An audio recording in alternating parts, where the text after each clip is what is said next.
الحمد لله رب العالمين والعاقبة للمتقين ولا عدوان إلا على الظالمين والصلاة والسلام أتمان الأكملان على سيد الأنبياء والمرسلين نبينا محمد وعلى آله وصحبه أجمعين.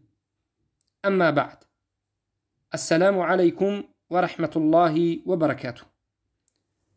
برادرانم و خواهران مسلمانم، بارک الله فیکم.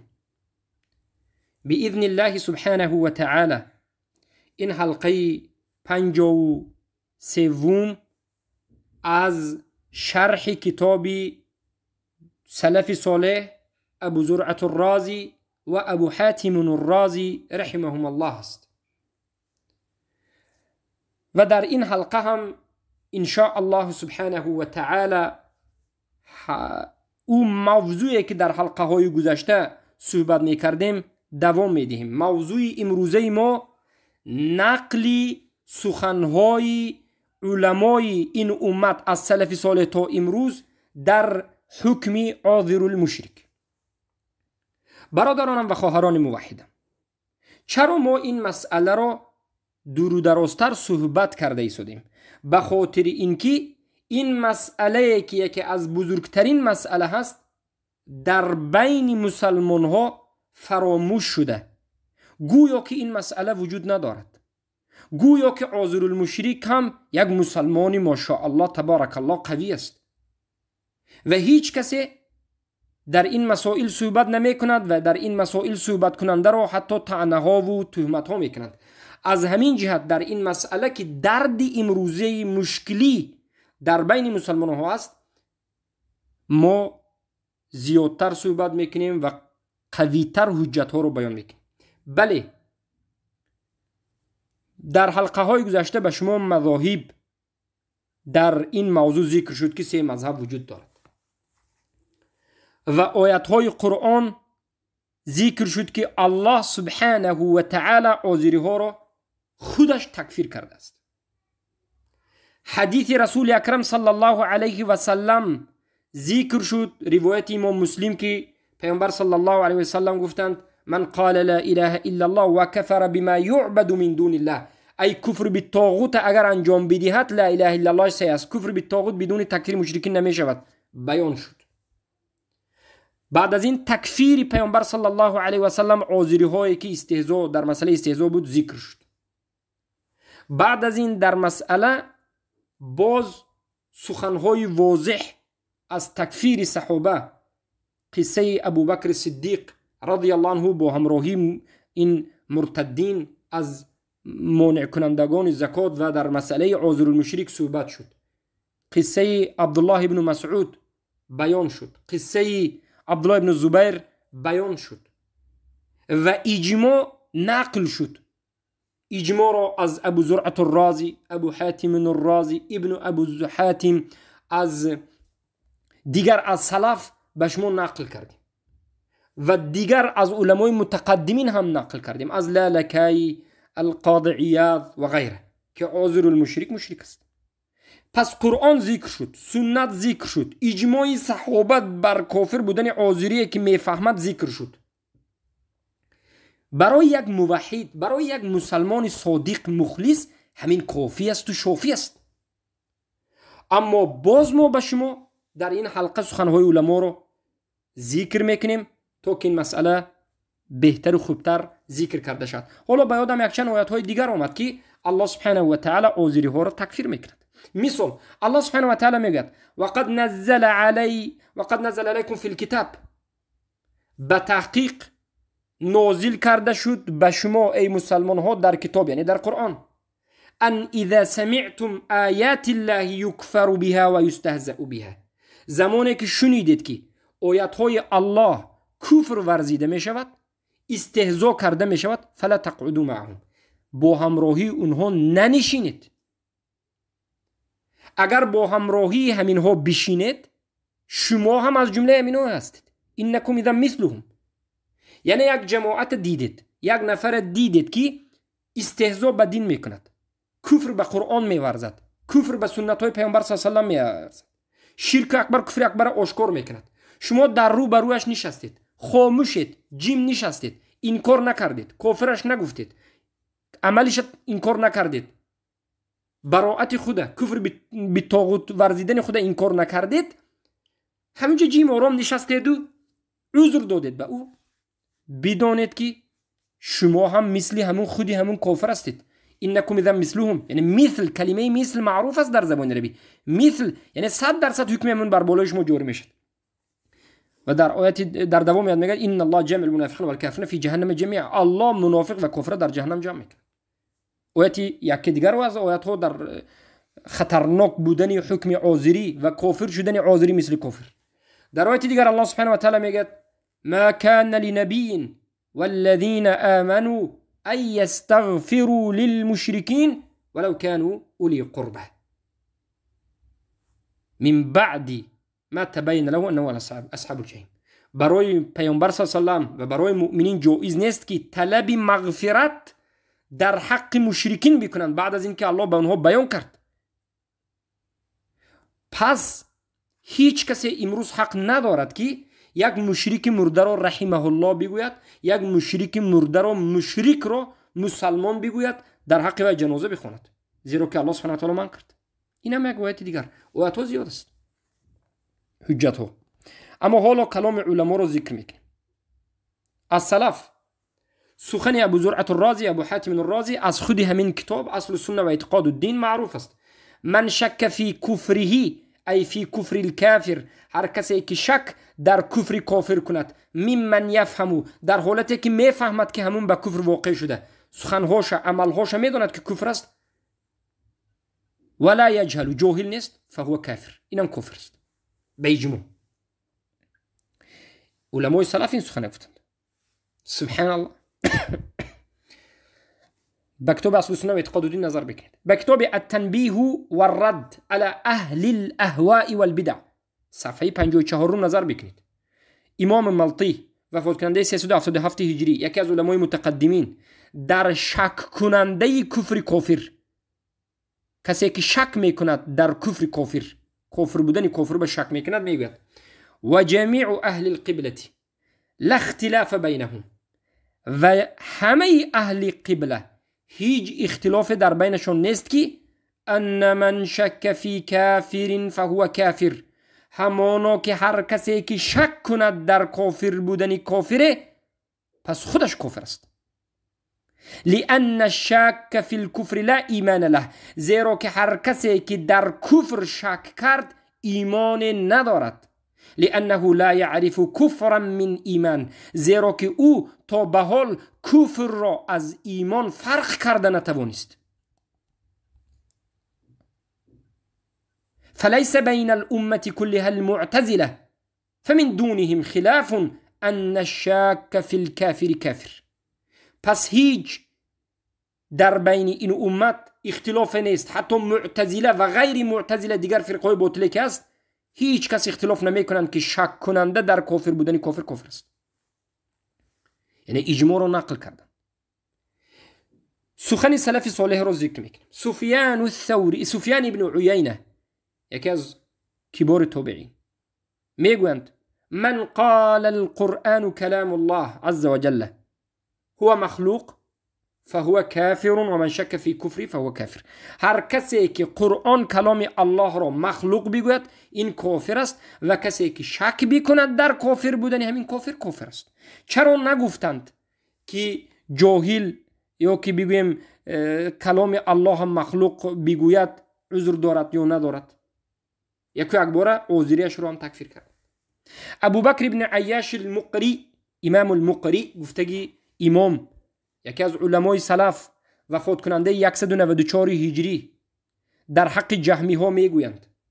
جهمی ها به سلف بین چی میگفتند؟ کافرون، جهمی کافر است، و من لم یکفر الکافر فهو کافر، هر کسی که همین کافر رو کافر نگوید کافر است. نظر بکنید به کتاب شرح اعتقاد اهل السنه والجماعه اللالکایی که این روایت رو تخریج میکنند امام اللالکایی استاد البربهاری بر رقم 412.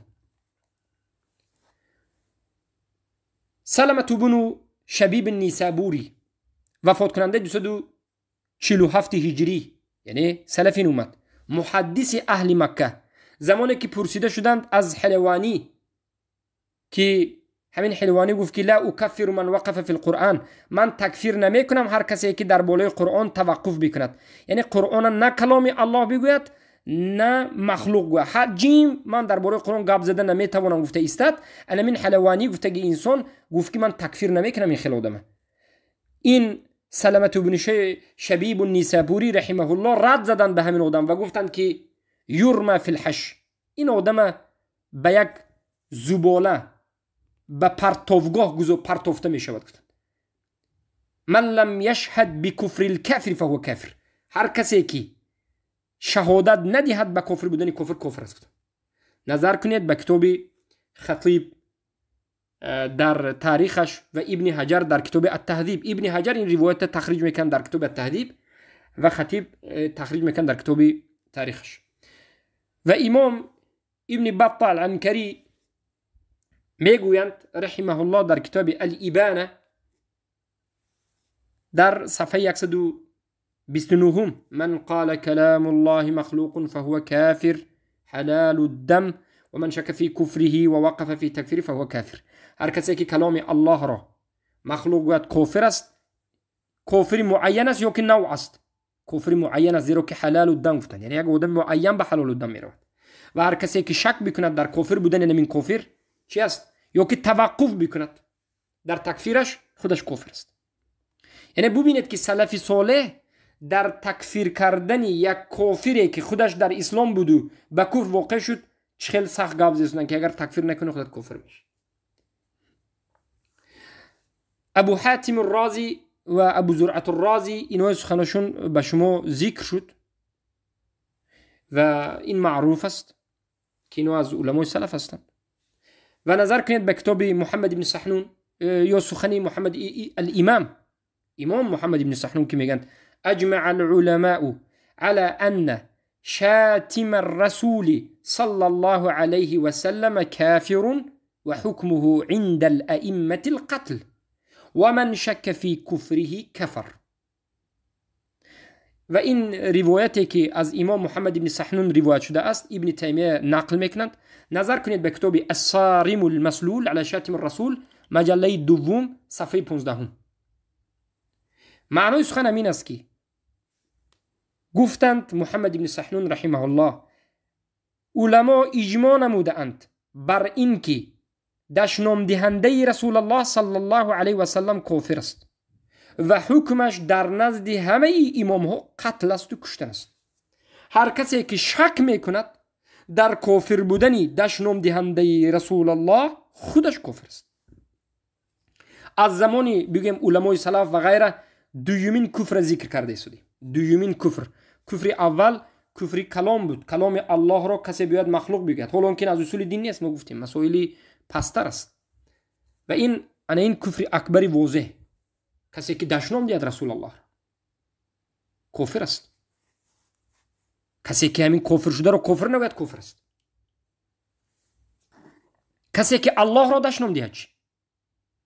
حدیث صحیح که امام بخاری روایت میکنند که الله سبحانه و تعالی میگه که بنده های من مرا دشنام دادند. چگونه دشنام دادند؟ میگن که غیر مرا عبادت کردند. عبادت غیر الله دشنامی الله است. در خود روایت امام بخاری. بارک الله فیکم. و این روایت رو شما میتونید اینچنین در کتاب کلمات النافعه فی مکفرات الواقعه که نویسندش عبدالله ابن محمد ابن عبدالوهاب هستند پیدا بکنید.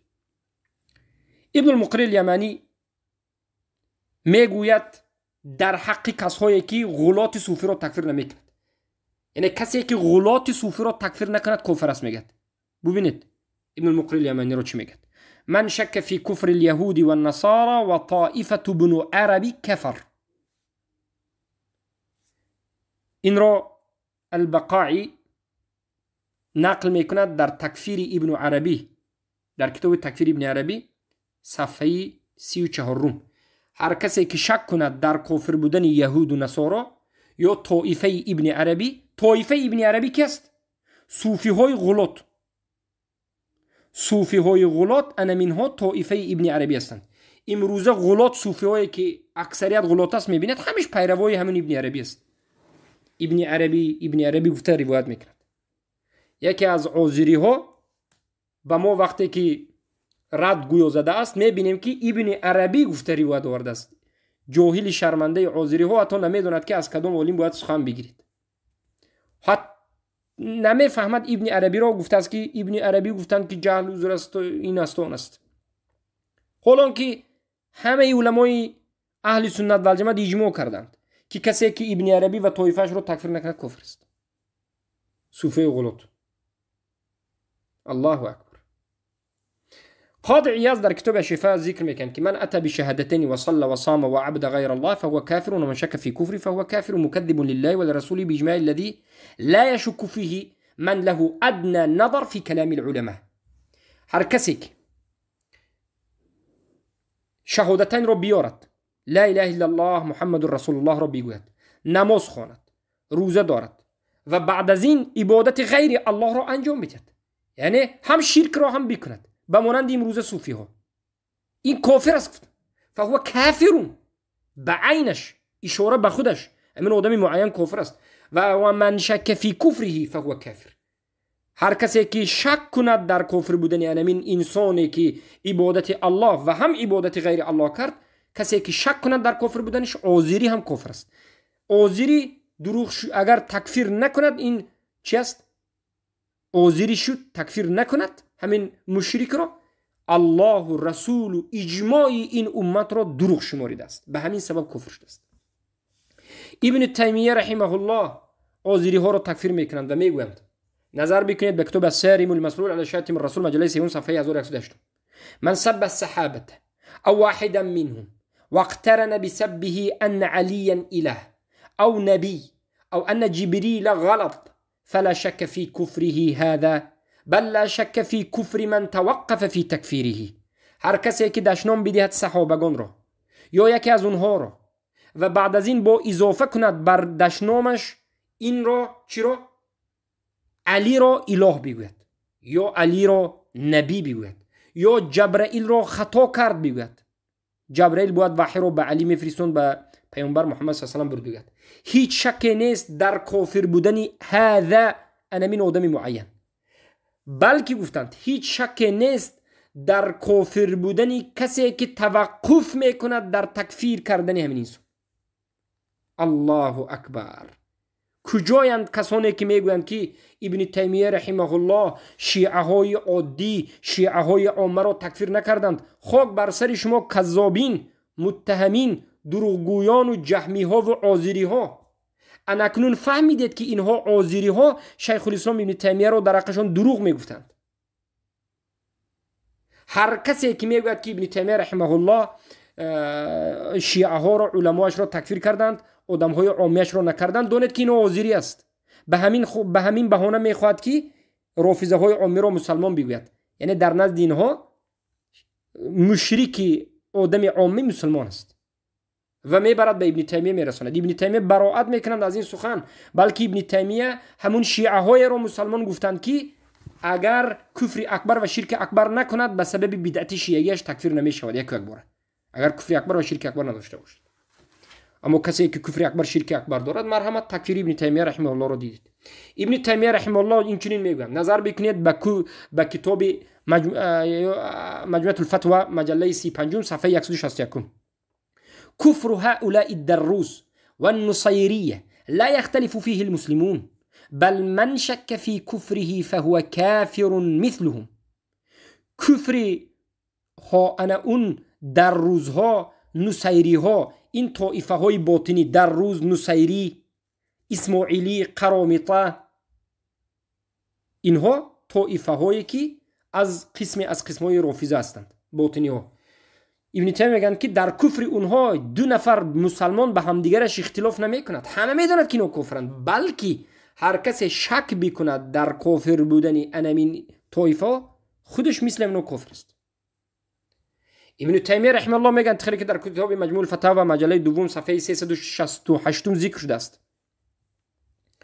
و اما من جاوز ذلك الى ان زعم أنه مرتد بعد الرسول صلى الله عليه وسلم إلا نفرا قليلا لا يبلغون 17 أو أنهم فسقوا عامتهم فهذا لا ريب أيضا في كفره فإنه مكذب لما نصه القرآن من الرضا عنهم والثناء عليهم بل من يشك في كفر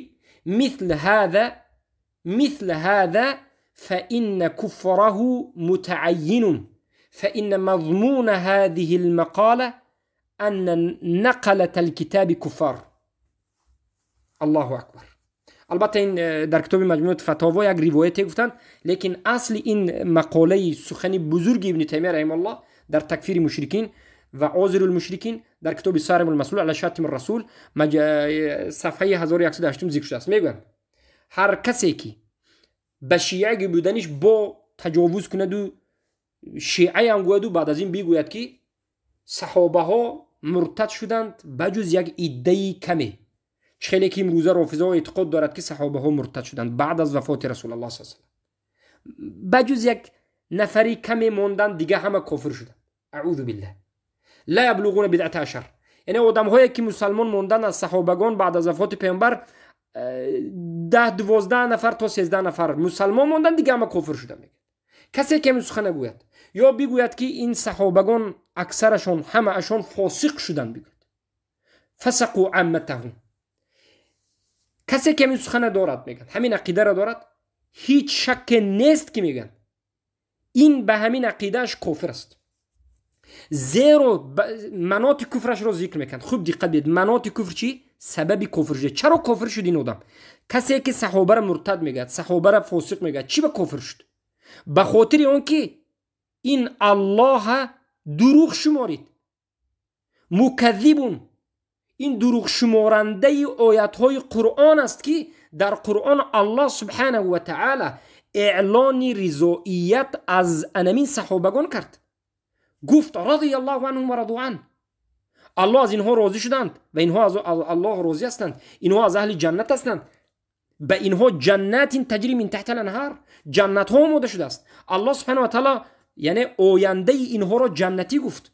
پس مگر الله اعوذ بالله خطا کرد که بعد از وفات پیامبر همون الله که گفت که صحابگان اینها مسلمانند، صحابگان عادلند، صحابگان این کسانی هستند که من راضی هستم، صحابگان از اهل جنت هستند، بعد از وفات پیامبر صلی الله علیه و آله چگونه می شود که همه اینها کافر باشند؟ پس اینجا دو سوال است، الله راست میگوید یا که رافضه راست میگوید؟ البته که الله راست میگوید.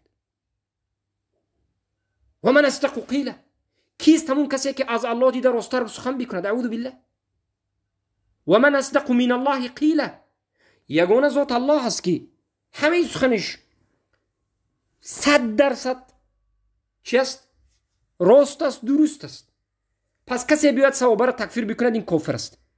لیکن محل شاهد گجا است، ما از گجا دلیل میگیریم. محل شاهد ببینید، بل من یشک فی کفر مثل هذا فإن کفره متعین. کلمه متعین به خوب دقت بدید. حالا میگم اوزیریه میگن دادر، بلکه میگن هر کسی که شک بکند در کافر بودن مثلی همچنین انسان، او کفرش متعین است، یعنی به عینش خودش همین آدم کافر است. یعنی عاذر المشرک، عاذر الکافر، کسی که یک کافر نمیگوید، یک مشرک نمیگوید، دیده و دانسته به عینش این آدم معین کافر است. کلمه متعین آوردن. پس ای کسایی که رافضه برادری ما است میگوید، ای کسایی که رافضه ها هم ناز میگید ما رافضه های تکفیر کردن نمیتونیم میگید، ای کسایی که صوفه غلات تکفیر نمیکنید، شما بالعین عاذری مشرک کافر هستید اگر همین چیز فهمیده دیده و دانسته کرده شده باشید. کسی نباشید. دین امین است. نظر بکنید به کتاب صارم الرسول شاتم الرسول صفحه 1108. و این چنین ابن تیمیه رحمه الله میگند و در کتاب مجموع الفتاوا مجله دوم صفحه 368 آمده است: فهذا كله كفر باطنا و ظاهرا باجماع كل مسلم. کفر های ذکر میکنند و میگند که همه این کفر است، هم باطنا و هم ظاهرا کفر اکبر است به اجماع همه مسلمان. و من شک فی کفر هؤلاء بعد معرفت قوله و معرفت دین الاسلام فهو کافر.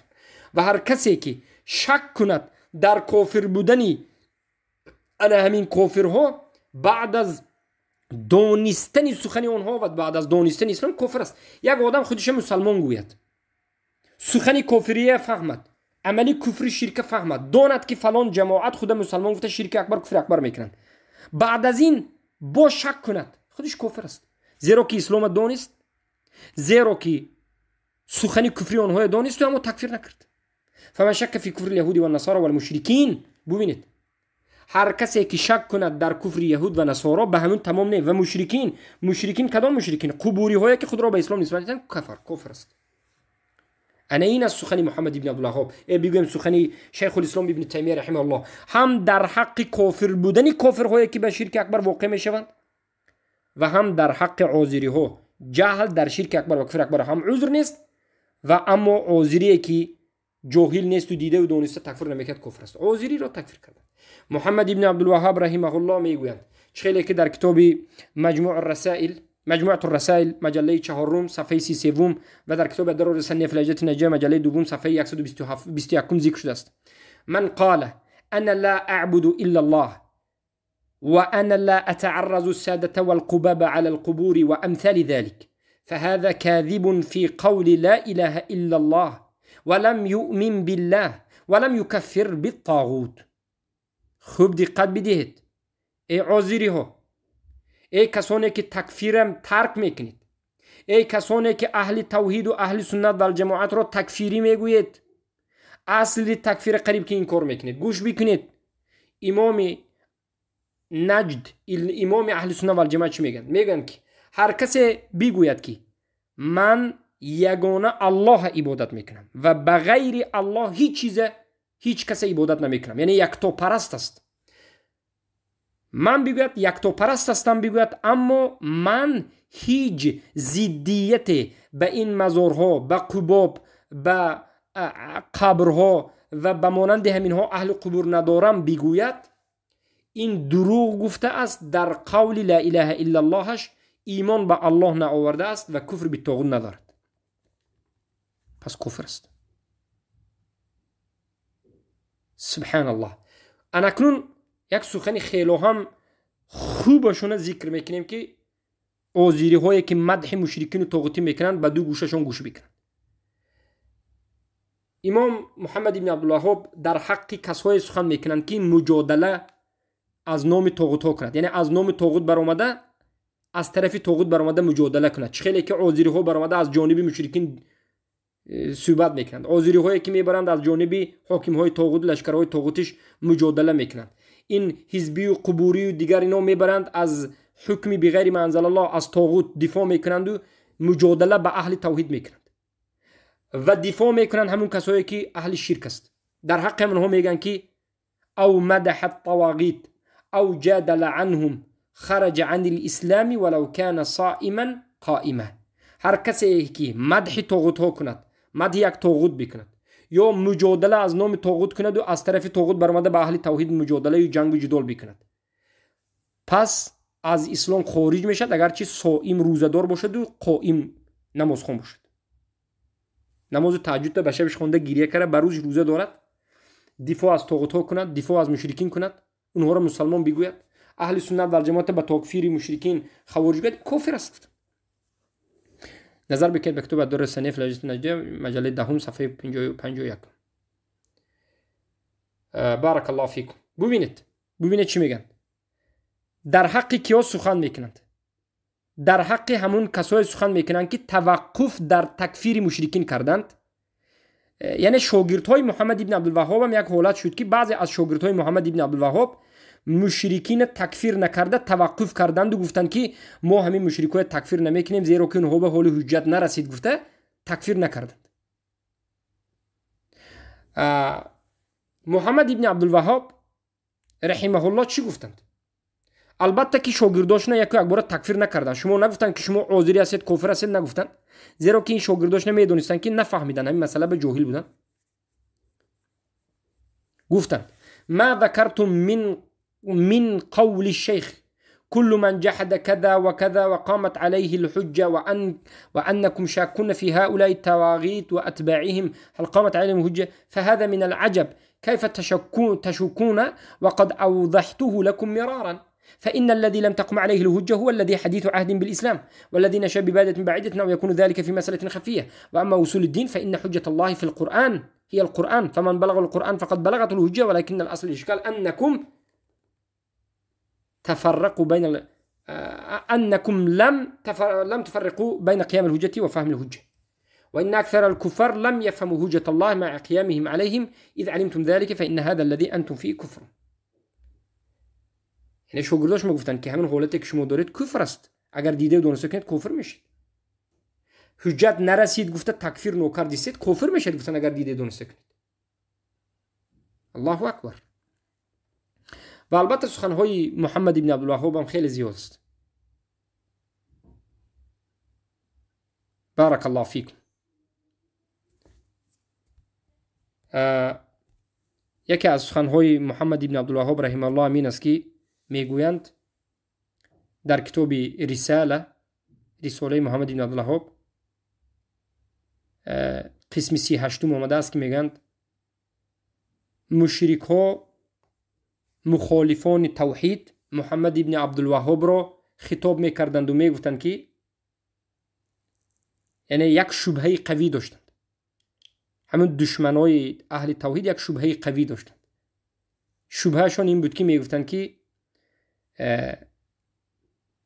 کل هذا حق، میگفتند محمد ابن عبدالوهاب هر دعوتی که میکنی حق است، میگفتند نشهد انه دین الله، ما شهادت میدیم که این دین الله است، کارهایی که میکنی محمد ابن عبدالوهاب حق است، میگفتند دین الله و دین رسول است، بجز دو چیز، میگفتند دو چیزی که تو میکنی ای محمد ابن عبدالوهاب این ما قبول نمیکنی، میگفتند چه؟ التکفیر و القتال، تکفیری که مشرکین میکنی و جنگی که با مشرکین کشتاری که مشرکین میکشی، این از دین الله نیست.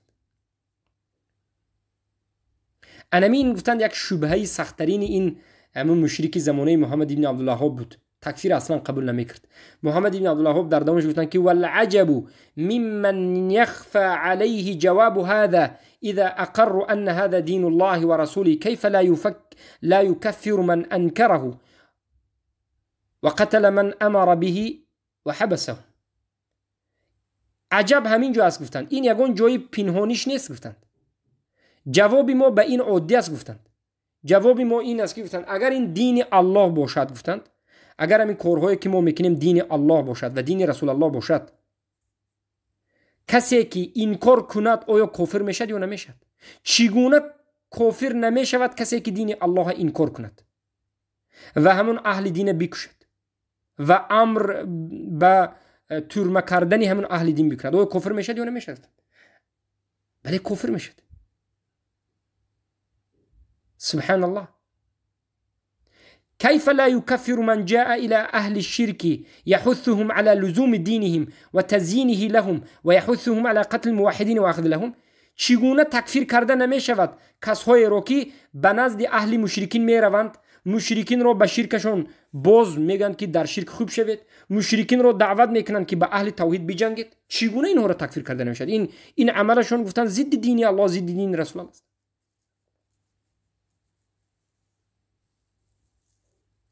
الله اکبر. پس این گفتن تکفیر کرده میشد. و در دوامش گفتن که واعلموا، بدانید ای مسلمان ها که ان الادله على تکفیر المسلم الصالح اذا اشرك بالله او صار مع المشركين على الموحدين ولو لم يشرك اكثر من ان تحصر من كلام الله وكلام رسوله وكلام اهل العلم كلهم. بدون که مسلمان دلیل برای تکفیر کردن یک مسلمان صالح زمانی که شرک به الله را میکند یا یک مسلمان میرود با همراهی مشرک یک جا میشود و بر ضد اهل توحید میبراید، اگرچه شرک اکبر نمیکند اما با همراهی مشرکین میشود، دلیل برای کافر بودنش، دلیل برای تکفیر کردنش خیلی زیاد است، گفتن که شمرده نمیشود از کلام الله و کلام رسول و کلام اهل علم. بارک الله فیک. و انا همین شیخ الاسلام محمد ابن عبدالوهاب در کتاب مختصر السیر قصه المختار ابن ابی عبید الثقفی، یک مردی که از تابعین بود، داماد عبدالله ابن عمر بود، یک مظهری ظاهرا یک انسان صالح بود اما کافر می شود، انا همین قصه نقل میکنند و در این میگن چی است؟ دلیل است در تکفیر عاذر المشرک. زنش چی گفتند؟ زنش از جانب صحابگان دستگیر شد، زنی همون آدمی که مرتد شد، زنی مختار خودش مرتد شد، تابعین بود مرتد شد. زنش هم دختر یک صحابه بود. عبدالله ابن زبیر و مصعب گفتند که تکفیر کن شوهرت را، تکفیر نکرد، خودش عاذری شد، عاذری را تکفیر کردند و کشتند. فاذا كان الصحابه قتلوا المراه التي هي من بنات الصحابه وذلك لما امتنعت من تكفير زوجها فكيف بمن لم يكفر البدع مع اقراره بحالهم فكيف بمن زعم انه من اهل الاسلام ومن كفرهم هو الكافر. یعنی ببینید چقدر سخن سخت کردند. بینگرید گفتند اگر صحابگان قتل کرده باشند و تکفیر کرده باشند یک دختری صحابه را به خاطر تکفیر نکردن شوهرش، پس چی رسد گفتند در حق اون کسایی که بدوی های مشرک را مشرک نمیگوید، در حالتی که حالش را میداند و میفهمد؟ چی رسد به اهل آن انسان هایی که کافر گوینده های مشرک را کافر میداند، یعنی اهل توحید را به خاطر تکفیر کردن مشرک کافر میداند؟ اینها گفتند من باب اولا باید تکفیر کرده شد. الله اکبر. این چنین سخنهای محمد ابن عبدالوهاب اینقدر زیاد است که اگر ما آوردن گیریم 10 حلقه دیگر ما باید صحبت بکنیم. لیکن بارک الله فیکم، ما مختصرا بیان کرده شدیم تا که شما فهمید که علمای این امت چی گفتند. بارک الله فیکم. در جای دیگر در حق طاغوت پرستا، در حق طرفدارای مشرکین، در حق حاکمهای طاغوت گفتند که من شک فی کفرهم فهو کافر. هر کسی که شک کند در کفر بودن این مشرک و طاغوت و کفر خودش کافر است. فکیف اذا مدحهم و اثنى علیهم. چی پس چی رسد گفتند کسی که اونها را مدح کند و ثنا گوید و خوب بگوید؟ سبحان الله، باز سخت‌تر است.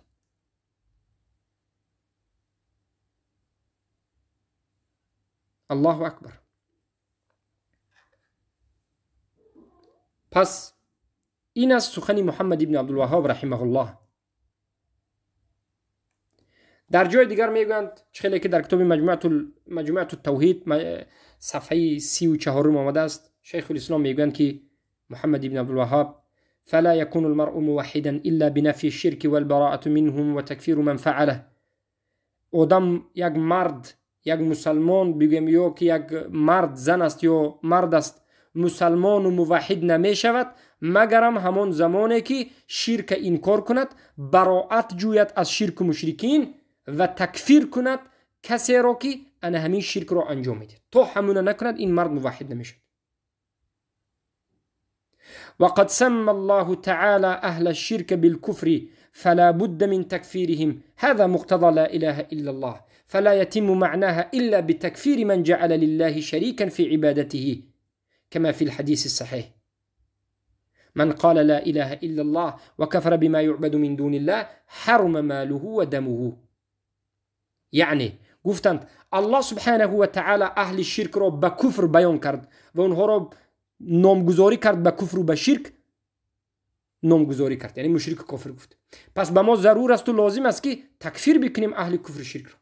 انمین است مقتضا و طلبات لا اله الا الله است و معنای لا اله الا الله کامل نمی شود و پره نمی شود مگرم با تکفیر کردن مشرکین و کافرین.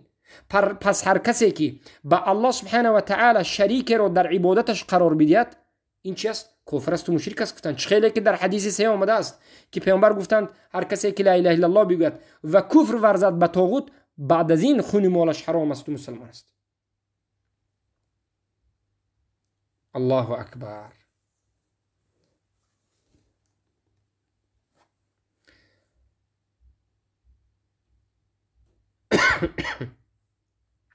این چنین سخنهای شیخ خیلی زیاد است. سخنهای نبیره هاشون خیلی زیاد است، خیلی زیاد است که سبحان الله انسانی که اگر حق خواه باشد میخواهد، میفهمد، میکوبد. از درون این همه سخنهای آشکار و واضح شیخ الاسلام محمد ابن عبدالوهاب امروز عازری ها یک سخنی که همون سخناشون هم از درون سخن بریده گرفته و آورده شده است نقل میکنند، به مانند عازری های مشرک تاجیک. سخنی که محمد ابن عبدالوهاب گفتند که اذا نحن ما نكفر من كان يعبد الصنم الذي على قبر عبد القادر. گفتند اگر ما گفتند تکفیر نکنیم همون کسایی که عبادت میکند همون صنمی که بوتی که در قبر عبدالقادر است، یعنی قبر عبدالقادر عبادت میکند، ما همون تکفیر نکنیم، چی رسد در اون دیگر تهمت ها گفتند. لیکن همین سخن در کجا گفتند؟ همین سخن ابو صهیب جاهل و بعض از گرد و اطرافش بوده دیگر مشرکین و این آذری ها آورد ذکر میکند به مردم پهن میکند، آذری عربش عجمش، اما نمیگوید که محمد ابن عبدالوهاب در کجا این سخن گفتند. فقط میبرد، سخن بر کذاب است اینها. محمد ابن عبدالوهاب رحمه الله این سخن در نامه نوشتند که نامه به شریف بود. شریف از محمد ابن عبدالوهاب طلب کرد که ای محمد ابن عبدالوهاب تو به خاطر چی می جنگی و با که ها دشمن هستی و که ها را تکفیر میکنی و با اونها می جنگی؟ سوال همین خیلی بود. محمد ابن عبدالوهاب در اول این نامه گفتند که ما دشمنی ما 4 طایفه هست که ما با اونها می جنگیم، نقاتل نکفرهم و نقاتلهم، تکفیر میکنیم و می جنگیم، یعنی تکفیر معذب میکنیم. اما غیر این طایفه باقی مانده انسان‌هایی که جاهل هستند به سبب عدم ما یبینهم، به سبب اینکه هیچ کسی به اونها رسانیدگی نیست، ما اونها را تکفیر کرده نمی جنگیم. یعنی به این معنی که تکفیری که قتال داشته باشد نمی کنیم، بلکه اونها را مشرک میگیم. زیرا که در جای دیگر آشکار و واضح میگن که کسی که عبدالقادر عبادت بکند قبرش مشرک است، کافر است. هؤلاء المشركون الذين گفتند اون مشرکایی که امروز جاهل هستند و قبر میپرستند گفتند مشرک گفتند، اما گفتند که ما تکفیری که بعد از این با اونها بجنگیم اونها را بکشیم نمیکنیم، زیرا که با اونها هیچ کس نه، یعنی تکفیر معذبه نکردند، اسم کردند. از درون 99% سخنهای واضح محمد ابن عبدالوهاب یک سخنی که واضح هست، همین سخنشون هم واضح است در مسئله تکفیر معذب و در مسئله تکفیر غیر معذب گپی زدگیشون می آورد و مردم عامه را گمراه میکند. این چنین طالب علم هایی که عذری هستند اینها رو ما باید دجال بگوییم. اینها دجال هستند، دجالچه ها، شاگردای دجال کلانی. و اینها از جانب دیگر دیوس هستند، هیچ غیرت بدین ندارند، به شرک و مشرکین غیرت ندارند. سبحان الله. و به سوی بغیرتی دعوت میکنند. کسی که مشرک نگوید چی غیرت به دین الله سبحانه و تعالی دارد؟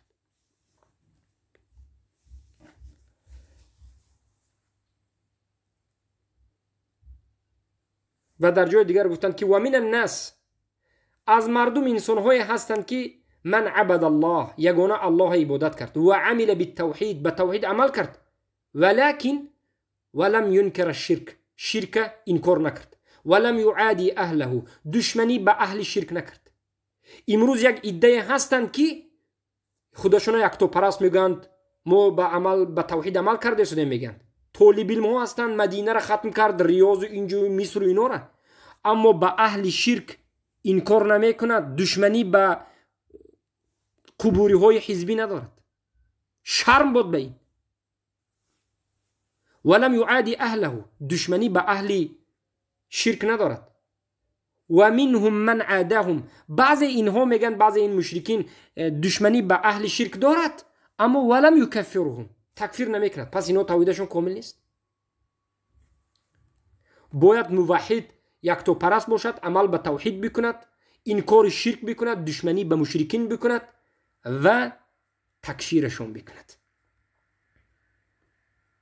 الله اکبر.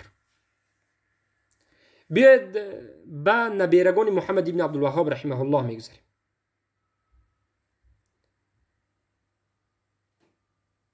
بارک الله فیکم.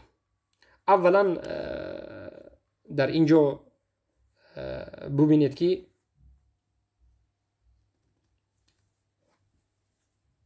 عبدالله ابا بطین مفتی نجد میگن که لقد اجمع المسلمون على كفر من لم يكفر اليهود والنصارى او شک فی کفرهم.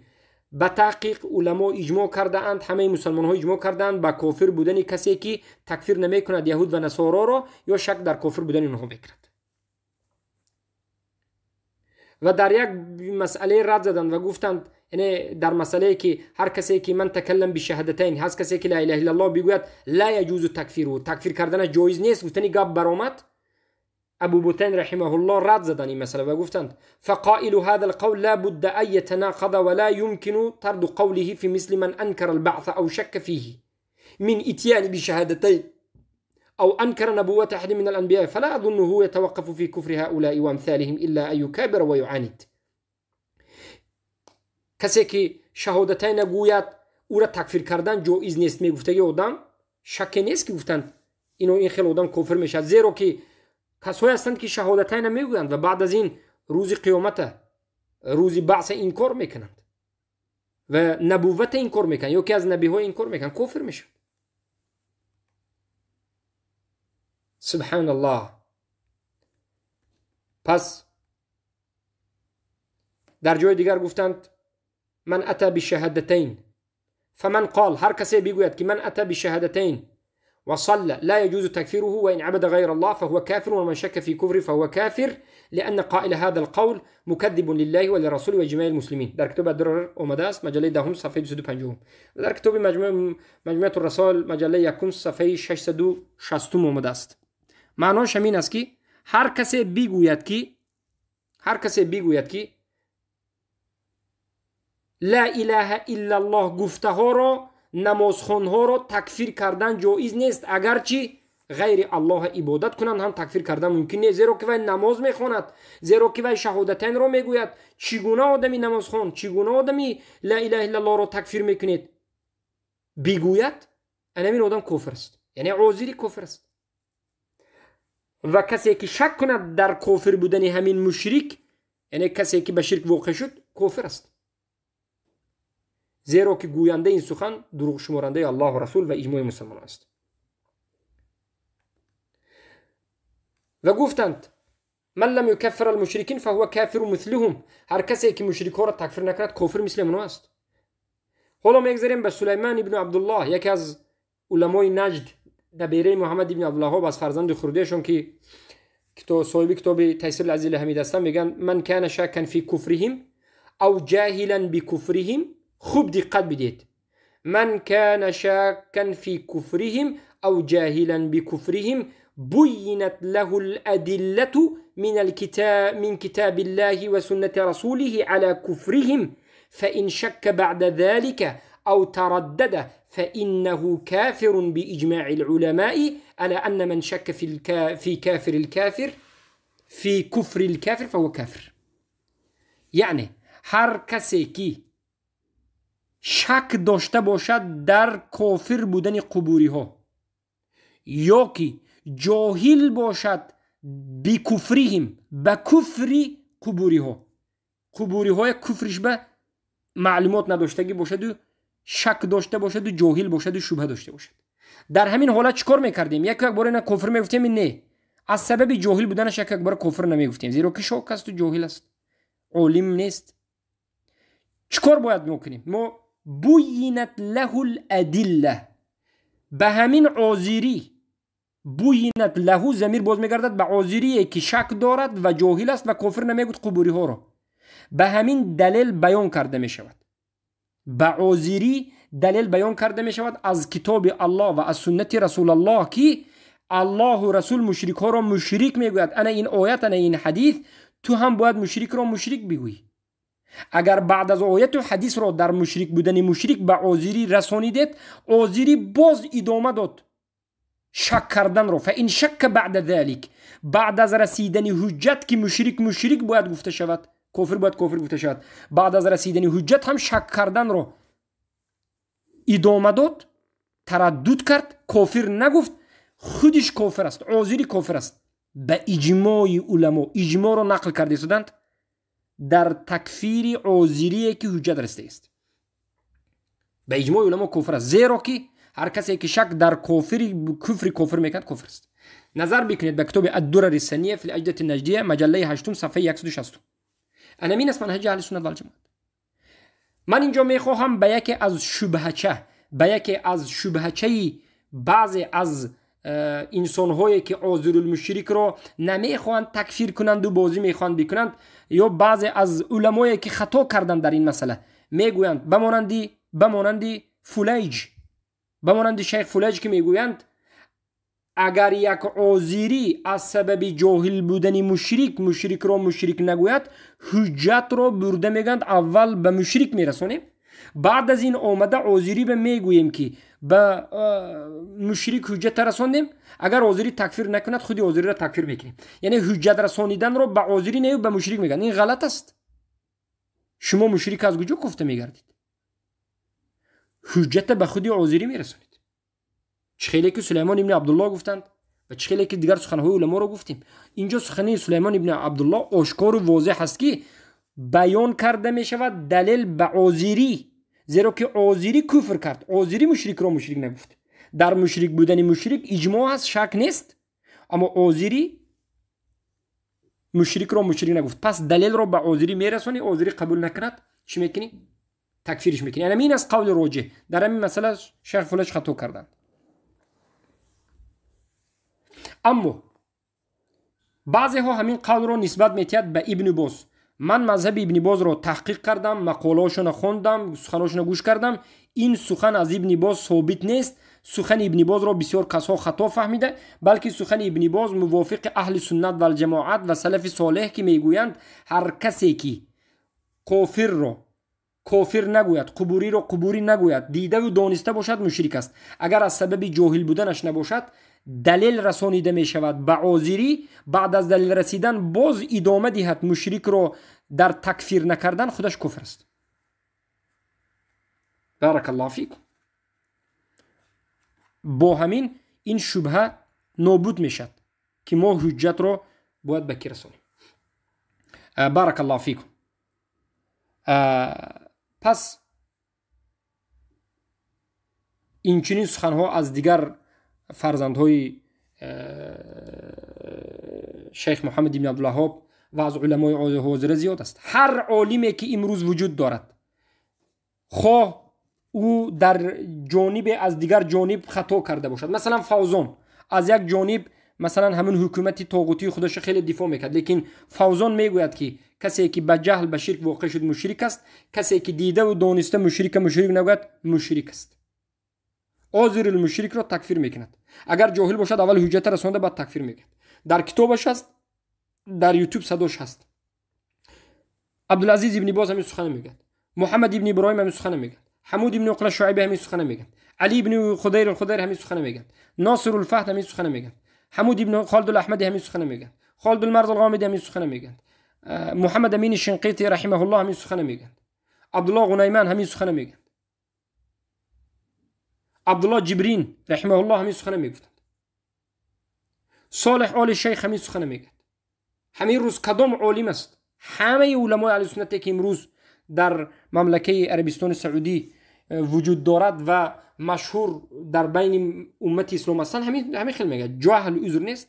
عذر المشرک کسی که دیده و دانسته عذر بدهد مشرک است، جاهل باشد اول حجت رسانه بعد تکفیر کردن شد. این است حجت اهل سنت در جماعت. و یک شبهه دیگر وجود دارد. بعضی از انسان ها میگن که اول از عذری ازالت شبهه باید بکنید، اول شبهیش ازاله کنید تا زمانی که شبهه و ازاله نشود تکفیر کرده نمی شود. این قاعده را یگان نفر از علمای اهل سنت و الجماعت آشکار و واضح نگفتند و این قاعده در سخنهای سلف صالح بیان نیست. چه خیلی که شما دیدید و استفاده بردن این قاعده باطل است، زیرا که رسول اکرم صلی الله علیه و سلم وقتی که مشرکین را تکفیر کردند، مشرکین به خودشان شبهات داشتند، پیامبر ازاله نکرده شبهه اینها را تکفیر کردند. و این که این کسی که عذری هست شبهه این را ازاله کنید به این معنا که شما حجت را از قرآن و سنت رسانیدید، او فهمید، به زبان فهما به زبان خودش فهموندید، بعد از فهمیدن اگر شبهش ترک نکند و باقی استد، این اختیاری وی است. با وجودی بودن شبهش کافر است، زیرا که خودش اختیار کرد همون را و این کار نکرد، در حالتی که شما بیان کردید قرآن و سنت. بله بعضی ها هستند میخواهند که تکفیر نکنند عذری را، اما نمیخواهند که حقیقتشون به مردم آشکار شود. از همین جهت میکلیبند، این طرف و آن طرف مذبذب هستند. یک بار میبرند و میگن که باید حجت رسانده شد به مشرک، بعد از این میبرند باید ایزاله به بعد شرط و شروط میدارند و این همه شبهاتشون باطل است و این چنین چیزی در مذهب سلف دیده نشد. بارک الله فیکم. انا این بود سخنهای سلف صالح و سخنهای علما تا انا همین عصر که همه اشون میگفتند کسی که دیده و دانسته در اساس علم انا همین مشرک ها را مشرک نگوید مشرک است و کسی که جاهل از سبب شبهه از سبب تعویل مشرک را مشرک نگوید و عالم طالب علم نباشد، اول حجت رسانیده از قرآن و سنت به او فهمانیده می شود که کسی که به شرک واقع شد مشرک است و بعد از این اگر که ادامه داد در دفاع مشرکین و تکفیر نکردن مشرکین بعد تکفیر کرده می شود. بارک الله فیکم. با همین این حلقه چهارم در مسئله عاذر المشرک به پایان رسید. در همین 4 حلقه که 1 ساعتی 4 ساعت صحبت کردیم حکم عاذر المشرک بیان شد. گوش بکنید، دلیل‌هاش رو نویسید، از یاد بکنید و دلیل‌ها رو بررسی کنید، درباره‌اش تأمل کنید، گفتگو بکنید، خوانید و منتشر بکنید و این نوشته ها رو حتی این سخن ها رو حتی گوش کرده نوشته کتاب کرده برای منتشر بکنید و به دین الله سبحانه و تعالی خدمت کنید. بارك الله فيكم وجزاكم الله خير. اللهم لا علم لنا إلا ما علمتنا إنك أنت علام الغيوب. سبحانك اللهم بحمدك أشهد أن لا إله إلا أنت استغفرك وأتوب إليك. السلام عليكم ورحمة الله وبركاته.